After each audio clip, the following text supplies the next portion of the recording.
The advertisement in the Nevada Territorial News was full lines of stark, brutal honesty.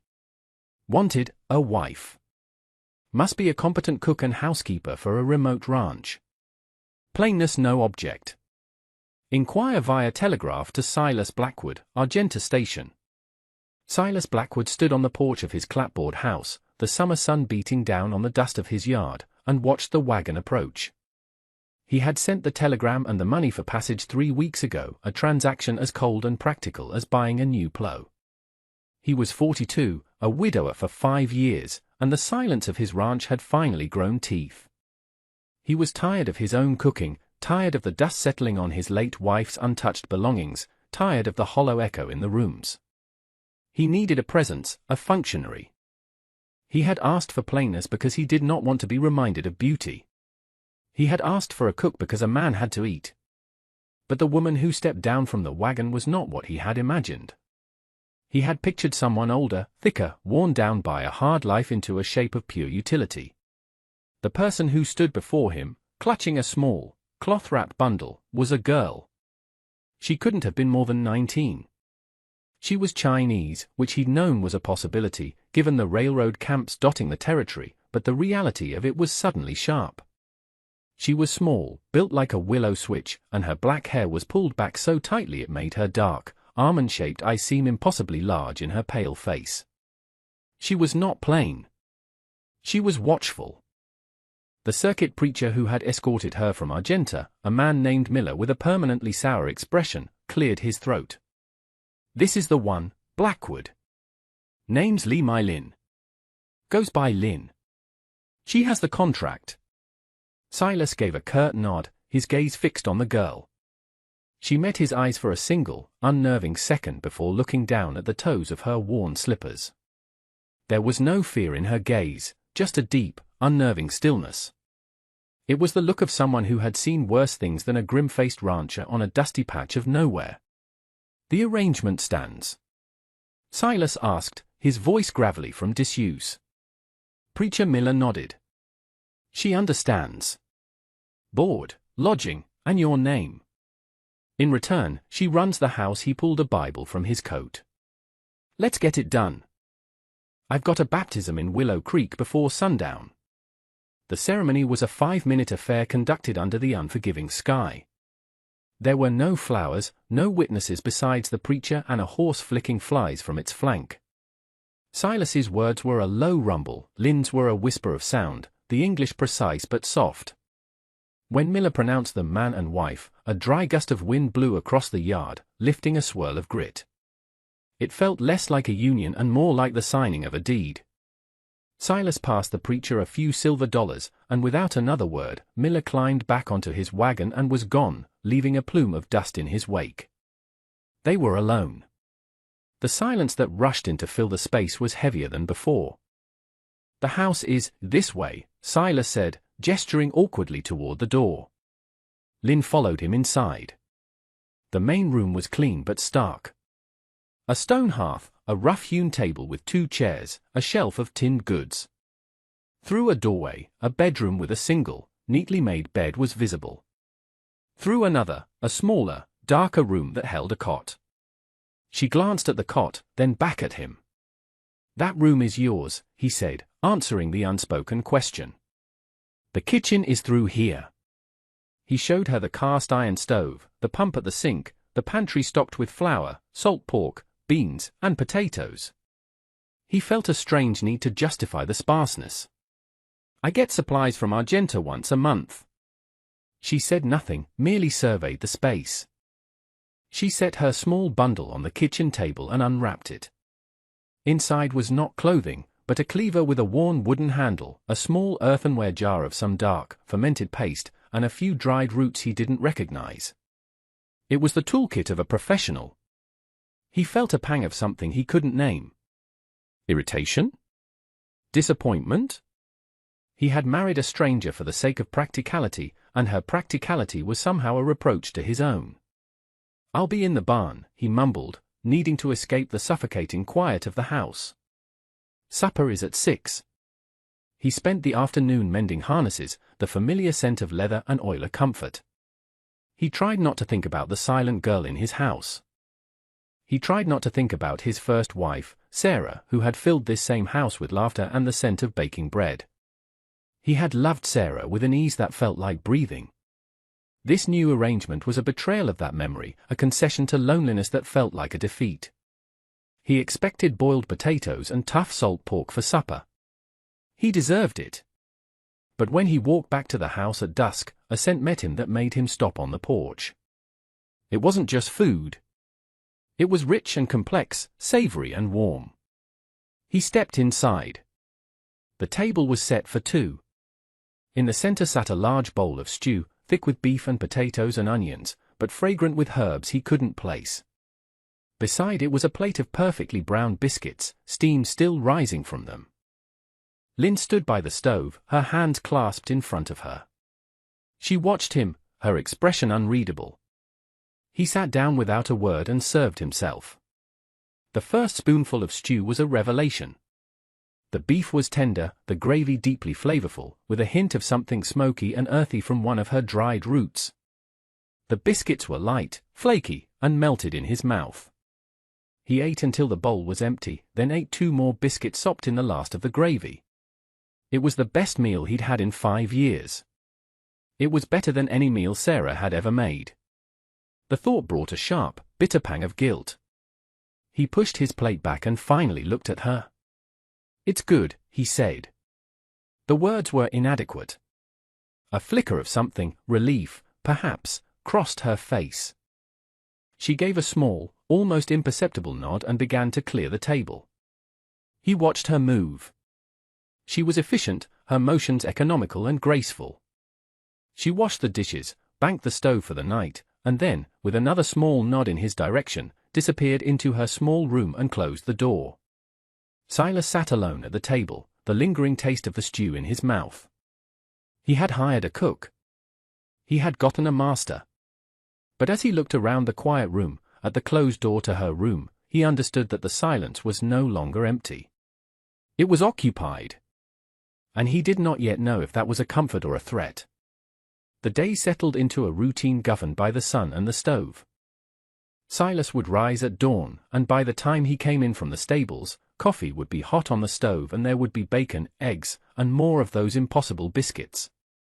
He worked the ranch, mending fences, tending his small herd, and clearing sagebrush from a new pasture. Lynn ran the house with a quiet competence that was almost unnerving. The floors were swept, the laundry was done, and every evening, a meal that seemed to defy the simple contents of the pantry was waiting for him. She made pies with wild berries she found along the creek bed. She turned tough cuts of beef into succulent steaks. She baked bread that filled the house with a scent of home he had long forgotten. They rarely spoke. Their communication was a language of empty plates and full coffee pots. He would leave a brace of quail on the kitchen stoop. That evening, they would appear roasted to a perfect golden brown. She would leave a mended shirt on his bed, he would leave a pail of fresh milk by the door.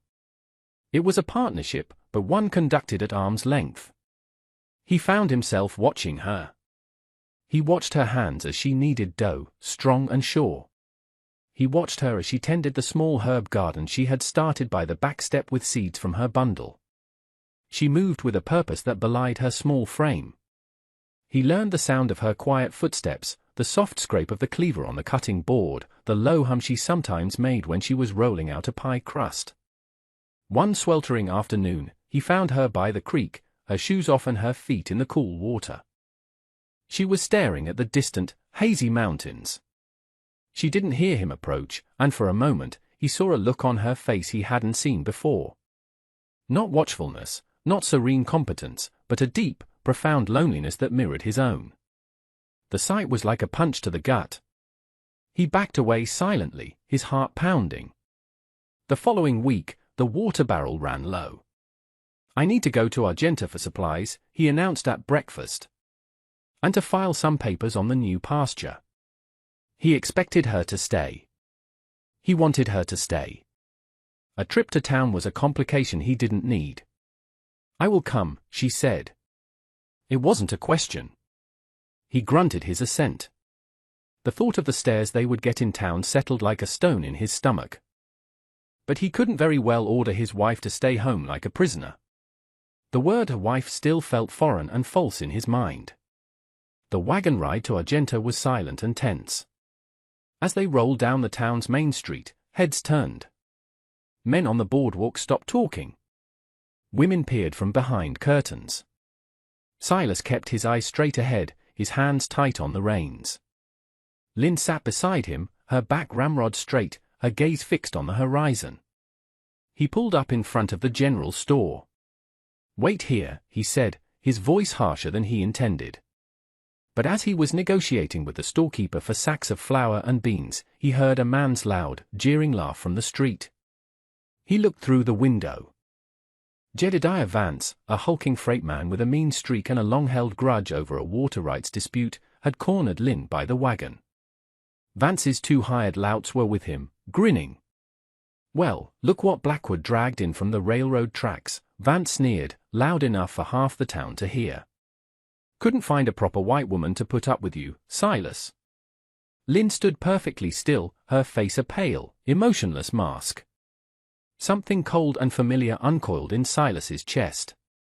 He hadn't felt it in 5 years. It was a feeling he had tried to bury along with his past. He paid the storekeeper, his motions deliberate, and walked out onto the boardwalk. "Vance," he said. His voice was quiet, but it cut through the dusty air. "Leave her be." Vance turned, a smirk on his fleshy face. "Or what, rancher? You gonna talk me to death?" One of his men put a hand on Lynn's arm. She didn't flinch. She didn't cry out. She simply looked at the hand on her arm as if it were a piece of filth. Silas moved. He didn't rush. He took 3 calm steps forward. Vance's man, seeing him coming, reached for the pistol on his hip. He never cleared the leather. Silas's hand shot out, not for his own gun, but for the man's wrist. He twisted. There was a sickening crack of bone and a scream. The pistol clattered to the dust. Silas pushed the man back into the horse trough. The second man, stunned, fumbled for his weapon. Silas was already on him, one hand grabbing the front of his shirt, the other delivering a single, precise blow to the jaw. The man's eyes rolled back and he collapsed in a heap. The street had gone dead silent. Silas turned his attention to Vance, who stood frozen, his smirk gone, his face pale. Silas didn't raise his fists. He just looked at him with those cold, dead eyes. "My wife and I are going to load our supplies," Silas said, his voice still unnervingly calm. "You are going to stand there and watch. And if you ever speak to her, or look at her, or even think her name again, I will come back to Argenta. And I will finish this." Vance, for the first time in his life, looked genuinely afraid. He swallowed hard and gave a jerky nod. Silas turned his back on him, a calculated act of contempt. He walked to Lynn. "Are you all right?" he asked, his voice low. She looked from the man groaning in the trough to the one unconscious in the dust, then up at Silas. Her dark eyes searched his face, seeing something new there. She gave a single, sharp nod. Together, in silence, they loaded the wagon. The townspeople watched, their expressions a mixture of fear and a new, grudging respect. As they drove out of town, Silas knew this wasn't over. He had humiliated Vance publicly. A man like Vance had a long memory for humiliation. But what worried him more was the look he had seen in Lynn's eyes. It was not fear. It was recognition. She had seen the man he used to be, the man he had tried so hard to kill. The ride back to the ranch was shrouded in a heavy silence, heavier than any that had come before. Silas could feel Lynn's gaze on him, but he kept his own eyes on the road, his knuckles white on the reins. The violence had come out of him with a sickening ease, a muscle memory he thought had atrophied. He had broken his 5-year peace, not with a gun, but with his hands and a coldness that felt like poison in his veins. When they arrived, he unhitched the team and led the horses to the barn, needing the familiar, mindless work. He expected Lynn to retreat into the house, into the safety of her kitchen. But when he came out of the barn, she was waiting for him on the porch. A basin of steaming water sat on a small stool beside her, with clean rags and a bottle of whiskey next to it. He looked down at his right hand. His knuckles were split and bleeding, something he hadn't even noticed. He stopped before her, feeling awkward and exposed. "It's nothing," he said. She didn't answer. She just looked at his hand and then at the basin. It was an invitation, not a command. With a sigh, he sat on the porch steps, and she knelt before him. Her touch was surprisingly gentle as she cleaned the grime and blood from his knuckles. The sting of the whiskey she poured over the cuts was sharp, but he didn't flinch. Her focus was absolute, her small hands working with the same quiet precision she applied to everything. "In town," he said, his voice rough. "You weren't scared?" She paused, dabbing at a cut. She looked up at him, her dark eyes holding his. "I have seen worse men than him," she said softly. "They do not frighten me. But you? I did not know you were a man like that." The words hung between them. A man like that. A man of violence. A dam of silence he had maintained for 5 years finally broke. "I wasn't always a rancher," he began, the words tasting like rust. "My name wasn't always Blackwood." He told her everything. He told her about his life as Seth Corrigan, a regulator for the Territorial Cattlemen's Association, a man paid to enforce a brutal kind of justice with a gun. He told her about his wife, Sarah, a schoolteacher who believed he could be a better man. He told her how an ambushment for him had caught her instead, how she had died in his arms on a dusty street very much like the one in Argenta. He pulled a small, tarnished silver locket from his shirt pocket. He opened it. On one side was a tiny, faded portrait of a smiling woman with fair hair. On the other was a lock of that same hair. "I buried Seth Corrigan with her," he whispered. "I came here. Bought this land. I swore I'd never raise a hand in anger again." He looked at his own scraped knuckles in her grasp. "A vow I broke today." Lynn listened, her expression unchanging, but her hands never stopped their gentle work. When he finished, she carefully wrapped a clean bandage around his hand. "Your wife was a beautiful woman," she said, her voice quiet. She looked at the locket, then back at him. "My father worked for the railroad. A blasting accident. There was no money, no home. My mother and sisters, they had nothing. The man who ran the camp offered to take care of me." The way she said the words made Silas's blood run cold. "Your advertisement was a way out. A contract is honest. It is better than the alternative." He finally understood the steel in her spine. It wasn't that she lacked fear, it was that she had weighed her options and chosen the one that allowed her to keep her soul. She had traded one kind of servitude for another, but this one had rules. It had honor. "Vance," he said, changing the subject, unable to bear the weight of her story on top of his own. "He works for a man named Marcus Thorne." The name fell into the quiet evening. He watched her for a reaction, but there was none. "Thorne owns most of the freight lines in this territory. He's been trying to push me off this land for years because of the water rights to the creek. I think he sent Vance to provoke me." What he didn't say was that Marcus Thorne's brother was in a territorial prison, put there by Seth Corrigan a lifetime ago.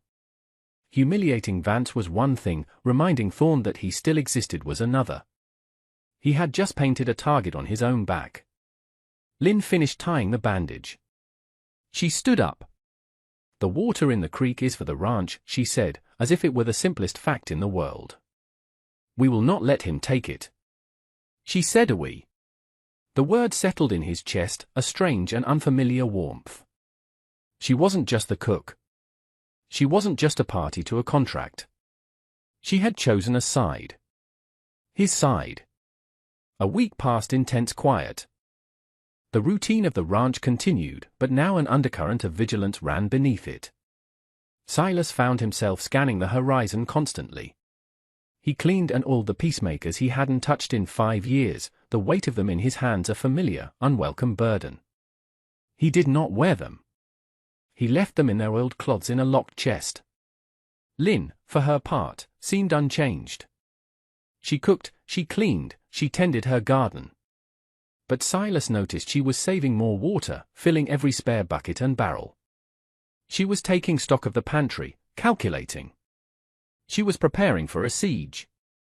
The rider appeared on a Tuesday morning, a lone figure shimmering in the heat haze.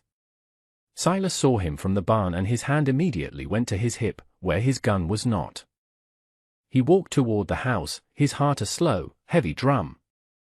Lynn came out onto the porch, wiping her hands on her apron. The rider was not one of Vance's louts. He was a man in a dusty but well-cut suit, wearing a star on his vest. A U.S. Marshal. But behind him, cresting the ridge, were 3 more riders. Silas recognized the bulky shape of Jedediah Vance among them. And the man at their lead, straight-backed and arrogant even at a distance, was Marcus Thorne. The marshal reined in his horse a few yards from the porch. Silas Blackwood. That's me. Marshal Ambrose. I have a federal warrant for Marcus Thorne. Fraudulent land claims. An informant said he was headed this way. Seems my informant was right. He glanced back at the approaching riders. I had hoped to get here first. I'd advise you and your wife to stay inside. This could get ugly. Thorne and his men stopped 50 yards out. Ambrose. Thorne's voice was cultured, but carried a clear threat. You have something that belongs to me. That warrant is a mistake. Give it to me, and you can ride out of here. Not happening, Thorne, the marshal called back. Silas stepped forward. Marshal, this is my land. Thorne has no business here. Thorne's cold eyes found Silas. A slow smile of recognition spread across his face. Well. Seth Corrigan. I heard you died. Seems the rumors were exaggerated. He looked from Silas to Lynn, his smile turning into a sneer. You've certainly lowered your standards. Before Silas could react, a shot rang out, not from Thorne, but from Vance. The marshal grunted and slumped in his saddle, a dark stain spreading on his shoulder. His horse shied, and he fell heavily to the ground. Inside. Now! Silas yelled, grabbing Lynn's arm and pulling her into the house as another bullet splintered the porch railing. He slammed the door and threw the bolt. He dragged the marshal away from the doorway and propped him against the wall. The man was alive, but bleeding badly. My rifle's in the saddlebag, Ambrose gasped. It was too late for that. They were pinned down. Stay with him, Silas ordered Lynn. He ran to his bedroom and knelt by the old wooden chest. The lock was stiff. He broke it open with the butt of a fireplace poker. The 2 Colt peacemakers lay inside, dark and malevolent. He strapped on the gun belt. The weight felt like a shroud. His vow was dust. Sarah's face flashed in his mind, full of sorrow. He pushed it away. He took up a position by the window, peering out. Thorne and his men had taken cover behind the water trough and the woodpile. It was a standoff. Corrigan! Thorne yelled. Send out the marshal and the girl, and we'll let you walk away. Silas knew it was a lie. Thorne would leave no witnesses. He fired a single shot into the woodpile near Vance's head, sending splinters flying. Get off my land! The next hour was a sporadic exchange of fire. Silas was a good shot, and the house provided solid cover. But there were 3 of them, and he was one. They were patient. They could wait him out. He checked on the marshal. Lynn had bandaged his wound tightly, but the man had lost too much blood and was drifting in and out of consciousness.